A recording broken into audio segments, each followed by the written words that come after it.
Hey, Mobile, we spent $20 million on a cruise terminal with no cruise ship. The city spent millions to build this terminal, and now we're throwing proms. Proms, family reunions, cruise ship. Local 15 investigates. Tonight at 10, only on Local 15 News. Well, the big crowds left about a year ago, but a massive debt still remains. The city still owes about $26 million on an empty Alabama cruise terminal, and it's the citizens who could be stuck with that bill for years to come. I still have the dream in my heart that it's going to be full of people going down that gangway over there. I know in my heart that we'll get a ship. It's just a matter of time.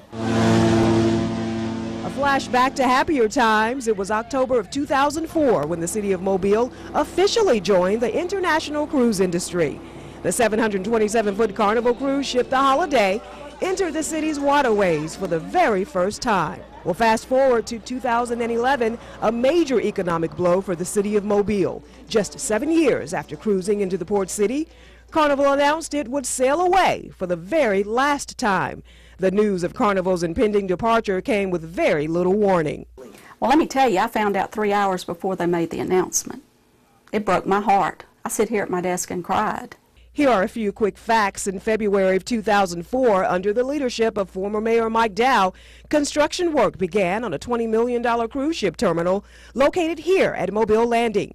In 2008, the city of Mobile borrowed $18.6 million to buy the terminal outright. The following year, the city added to that debt when it bought a $2.6 million gangway to allow for a larger ship to dock there. In all, the city of Mobile still owes $26 million for the terminal, with no cruise ship in sight. It actually comes now to $5,000 a day. Yes, that's how much it costs to have it empty. Well, you do the math. $1.8 million, that's the amount the city owes every year to pay back a loan on the cruise terminal.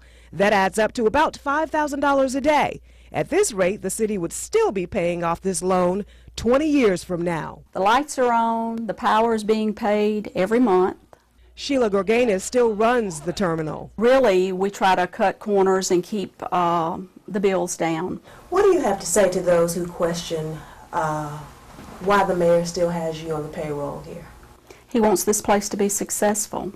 I still have a job to do, and my job, I feel like, is to get us a ship. Now we're here inside the cruise terminal, pretty much a ghost town. You know, this used to be a place where hundreds of people gathered and waited to sail off into paradise.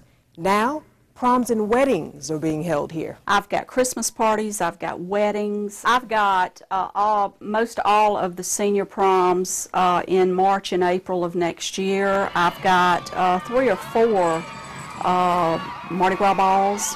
That's right, the city's multi-million-dollar cruise terminal is now being used as an entertainment facility. The city spent millions to build this terminal, and now we're throwing proms. It's just something we're having to do in the interim. It's being reused is a good thing, but obviously it needs to have some really heavy foot traffic in there to make it work. Well, Bess Rich was not a member of the council back in 2004 when the cruise terminal was built. Would you ever voted to approve that? It's hard to say because I can't criticize, colleagues or past colleagues, and it's just, we're dealt this hand right now. While it was functional, everybody was happy, so we want to hope someday that it gets back to being functional, but right now it's an unused resource that costs the community money. Well, the city continues its efforts to seek out a new cruise liner to fill this empty space. But in the meantime, Gorganis says the parties will continue. That is, until her ship finally comes in. It's just persevering and trying to make it while I'm waiting and being patient on my ship. Right now, do you see it as government waste? It's an unfortunate turn of events, very unfortunate, and the citizens are left having to pay that note.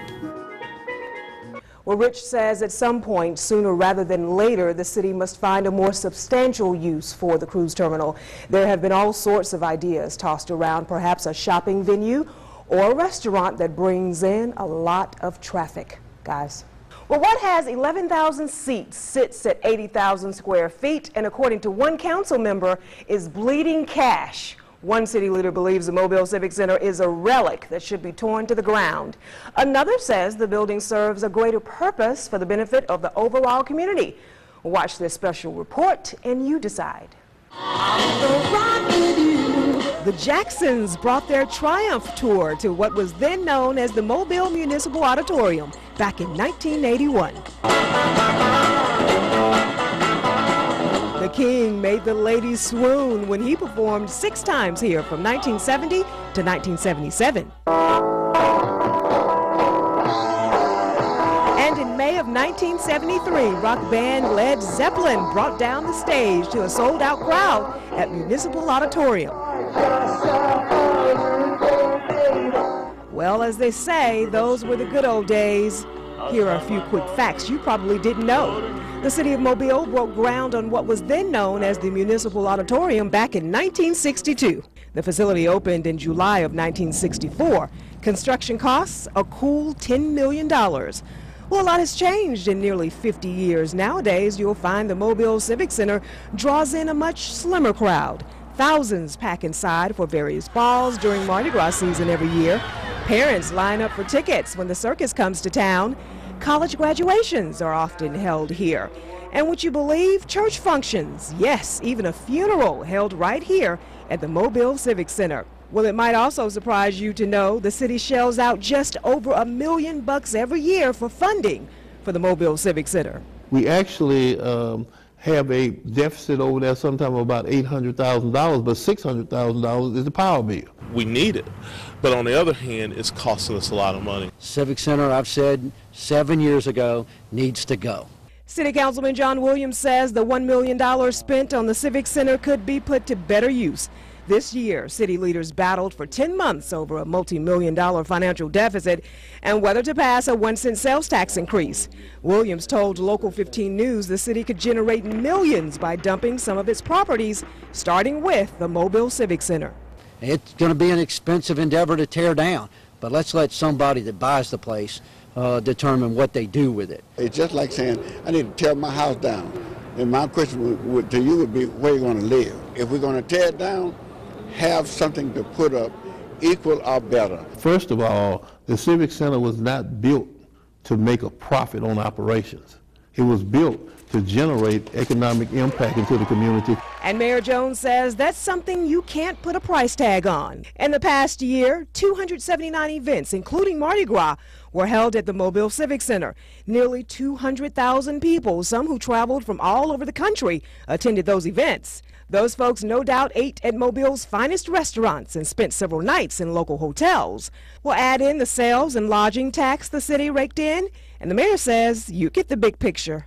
If we tore down the Civic Center today, we would save $148,000 a year and lose $32 million in economic impact. And we would not be able to bring the amenities into this city that our citizens enjoy. I don't think you're going to go to any of our surrounding areas that have Civic Center and they come and tell you, oh, we made a huge profit last year. Chocolate festivals, hair shows, boxing matches all took place here at the Civic Center this year alone. The problem is, most of you didn't know anything about it. I think they're going to need to do a better job in getting out to the public exactly what they're doing. They are very busy. So the question still remains, is the Mobile Civic Center profitable for the city? Well, that answer changes depending on who you ask. Mayor Sam Jones says the facility adds to the overall economic impact for the city. Some council members say the facility is bleeding money, and at least 2 of them have their own ideas about what should happen to this historic facility. I would like us to, one, correct the size, correct the air conditioning system, correct the flaws over there so that the city isn't paying out a whole lot more money than what we're putting into it. I believe that we could give it to the Mardi Gras Association and we could save ourselves a cool $1 million this year and every year from now on. We are not really of the opinion that the Mardi Gras Association could afford to upkeep the Civic Center and still do what they do. We can't make a profit off it. They can't make a profit off it either. And speaking of the future of the Mobile Civic Center, Mayor Jones says in the past he's been approached by a key investor to develop the property. Right before the downturn of the economy, we thought we really had a deal. This would be a major development, probably retail, condos, all that combined, which would really enhance the inner city as a whole. I think that the investment we make in keeping that venue at a point where we can be competitive is well worth the investment. Well, Mayor Jones says if the Civic Center was torn down today, the city would still need a facility of that size to keep up with tourism. Guys. They think they have pinpointed where it's coming from. They believe so, Greg. Now, some residents say it smells like gas. Others describe it as burning oil. But tonight, they got state leaders involved to try and find out exactly what it is. It's horrible, the smell. When you get out in it, you can taste it. Green onions, how green onions smell, and rotten eggs, that's what it smells like. Debbie Parker says it's strong enough to make your eyes burn, and she, along with many other 8 Mile residents, have been inhaling a mysterious odor since the summer. Well, today they asked a couple of state leaders to drop by their community and take a whiff. And we want to find out, who it is, and most of all, what it is. These residents have conducted their own investigation into the strange odor, and it led them and us here to this secluded wooded area off Cochran Road. And as you can see from all the caution tape, someone else has been here too. Residents say they've complained to Mobile Gas, the fire department, even the Alabama Department of Environmental Management, but so far, no answers. All of them, I want to say, pass the buck.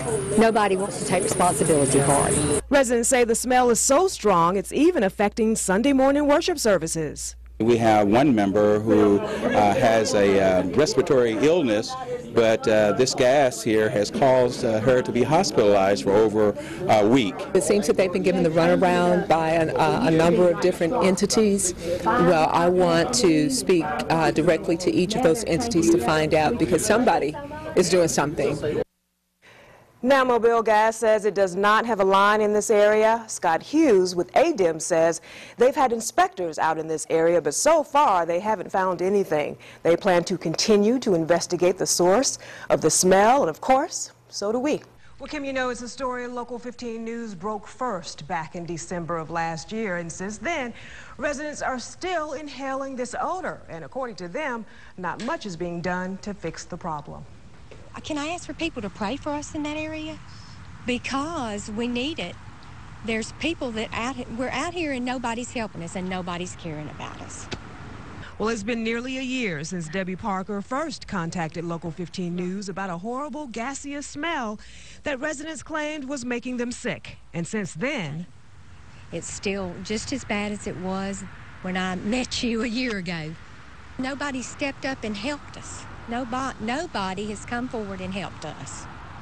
Well, the situation seems worse for Parker. Her house is actually located just around the corner from where ADEM has identified as the source of a mercaptan spill. We have frequent headaches, nausea and vomiting, sinus and lung irritations, and then the psychological effects. Well, on August 30th, Mobile Gas submitted a site assessment plan to the Alabama Department of Environmental Management. ADEM is currently reviewing that information. Then on September 27th, ADEM issued Mobile Gas this letter. It gives the company 120 days to submit another round of groundwater testing. But that letter also informs Mobile Gas of something else. The letter outlined that the department is very concerned by the failure of Mobile Gas to take actions to mitigate the odors in the 8 Mile community. The letter clearly outlines that if the abatement measures are not in place in that time frame, then enforcement actions by the department can be expected. It's gone on long enough. When do you draw a line? When do you say enough is enough? Now, Mobile Gas released this statement Tuesday saying the company continues to work with ADEM on a solution. The statement goes on to say Mobile Gas believes it has been working expeditiously toward a solution, and we expect to provide additional details about odor elimination work in the near future. Now, by the way, ADEM says there will be consequences if something is not done by October 11th. But the agency did not want to speculate about what those actions would be. Greg.